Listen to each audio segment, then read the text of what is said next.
with Nerdette's Newsstand, and finally, we get Batman Knightfall. And, I don't know. So, spoilers right off the bat. I'm really bad about telling people that, so I want to say it right away. It is, by Scott Snyder and Kyle Higgins for writers, Javier Fernandez for the artist, and that's all I'm telling you. I will put it on the screen. Anyways, I don't know how I like it. Like, I really did like it. It was good, but well, you'll see why. I have my reservations because they made everybody I love evil. Jerks. I'm sitting here like pouting after reading this. Like, why did you do this to my people? So we get the basic introduction, and we get to see Tempest, who was Dan Didio's creation, as far as I know, from Sideways.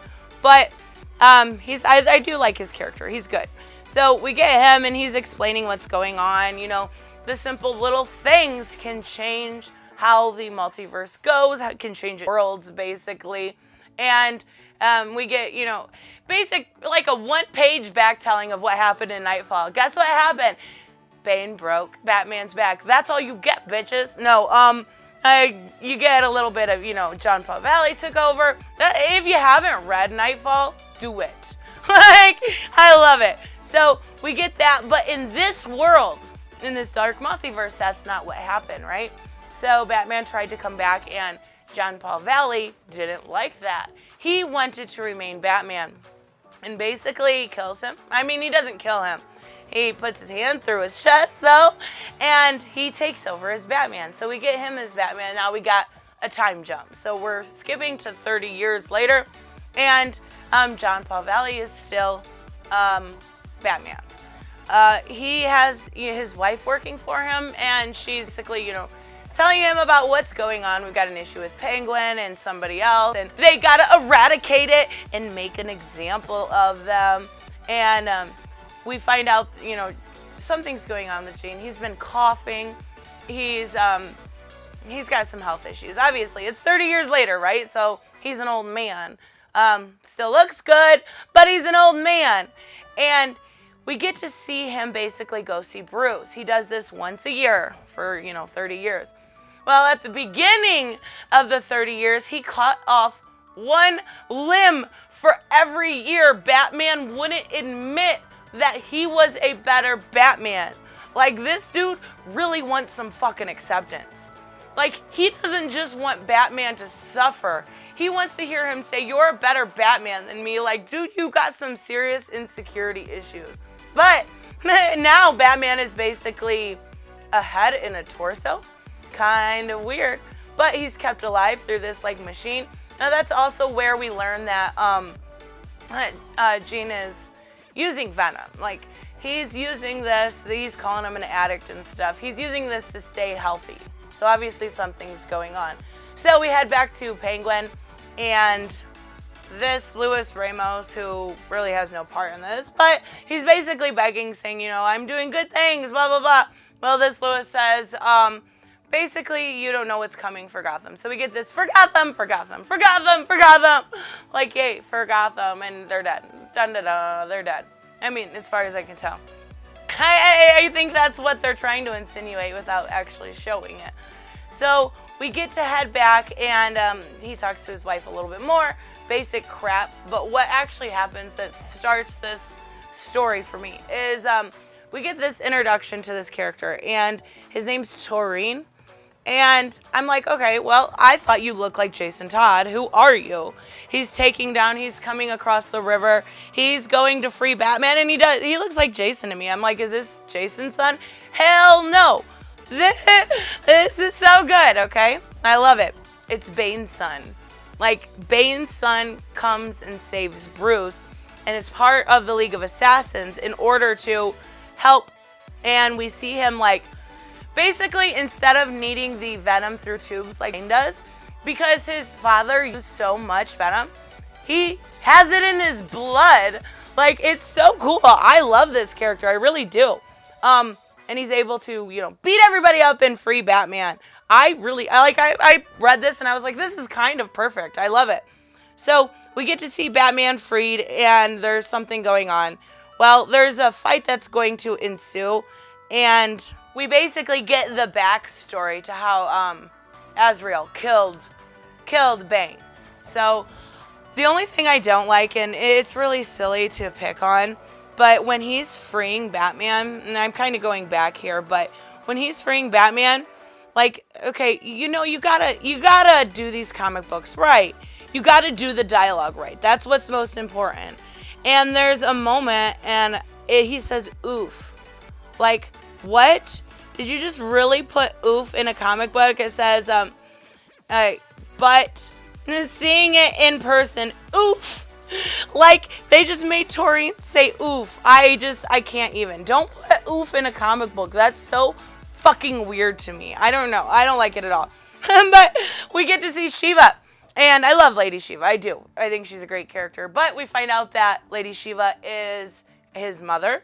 So I love it. I love everything about it. Well, they have this like contraption that's going to take, Bruce's head and torso, because that's basically all he is, and make him back to Batman.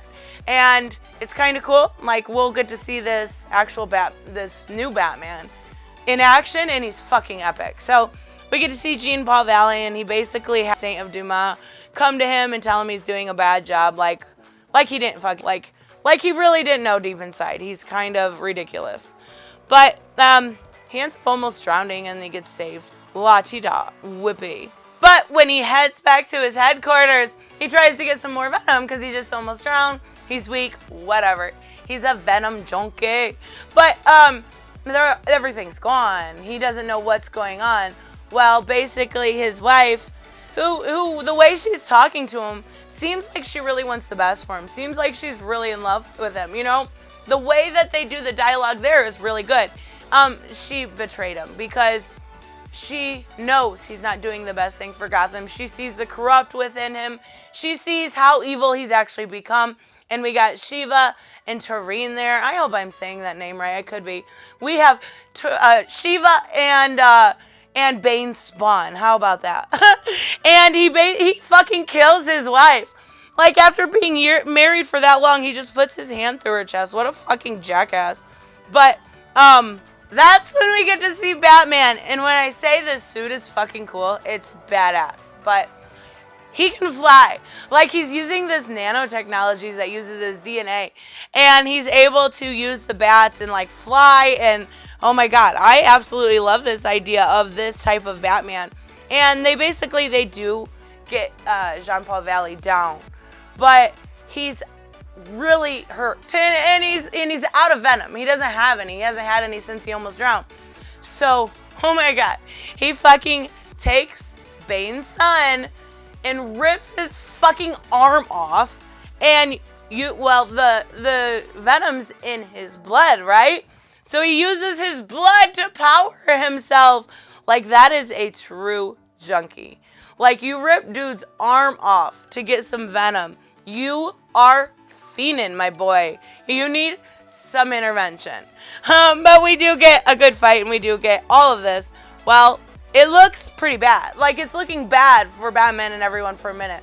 And I love this irony of it, because we see Taurine come through and break his back. Well, he puts his sword through his chest first, but he breaks his back.